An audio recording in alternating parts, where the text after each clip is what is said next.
Sur cette délibération 9, quel appelle les commentaires? Alors, Monsieur Gauthier-Boucher, vous avez la parole. Oui, Monsieur le Président, mes chers collègues, nous retrouvons chaque année ce type de délibération concernant les différents fonds structurels, que ce soit le FEDER ou le FSE, des fonds par lesquels l'Union soutient notre économie et appuie l'intégration européenne. En tout cas, c'est la mission officielle de ce type d'aide, dont je souhaiterais rappeler en quelques instants que, malgré le titre de fonds européen, eh bien, il s'agit en réalité de fonds français parce que nous ne sollicitons auprès de l'Europe que notre propre argent. En étant membre de l'Union, la France verse annuellement 21 milliards d'euros pour notre participation à la construction européenne. Et en retour, l'Union, lui, en retourne à peu près 14, politique agricole commune comprise. Ce qui fait que notre pays perd 7 milliards d'euros de cet échange inégal. Il finance à ce titre les États membres les plus pauvres, parmi lesquels les pays d'Europe centrale et orientale, selon un mécanisme de péréquation qui pèse sur nos finances comme il pèse sur les finances d'un certain nombre de pays riches, celles de l'Allemagne, celles du Royaume-Uni. Je cite le Royaume-Uni en qualité de pays riche, pénalisé comme la France par cette aide non réciproque au dernier arrivé de l'intégration européenne.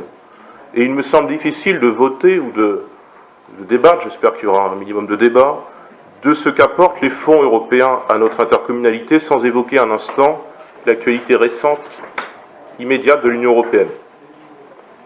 Le 23 juin dernier, le Royaume-Uni a décidé, souverainement, dans le cadre d'un référendum, de sortir de l'Union européenne. Les Britanniques l'ont demandé pour 52% d'entre eux, et le processus de sortie de l'Union est maintenant en cours selon l'article 50 du traité sur le fonctionnement de l'Union européenne, dont je précise qu'il serait tout à fait applicable en France, malgré ce qu'on entend ça et là, y compris dans ce genre d'assemblée. Il serait applicable ce traité si, par exemple, Marine Le Pen était élue l'an prochain. Je sais que ce n'est pas l'hypothèse que vous privilégiez. Moi, je la privilégie. Et si elle était élue, eh bien, à condition, bien sûr, que les Français le sollicitent, nous sortirions de l'Union européenne par référendum. Car nous vous le rappelons, un élargissement de la pratique du référendum en France est un peu le code génétique du Front National depuis sa formation. Et l'exemple des Britanniques doit donc éclairer les Français sur leur propre potentiel de souveraineté s'ils le décident. Et cela, bien sûr, Monsieur le Président, votre Président, Monsieur Hollande, ne veut pas d'une telle consultation du peuple.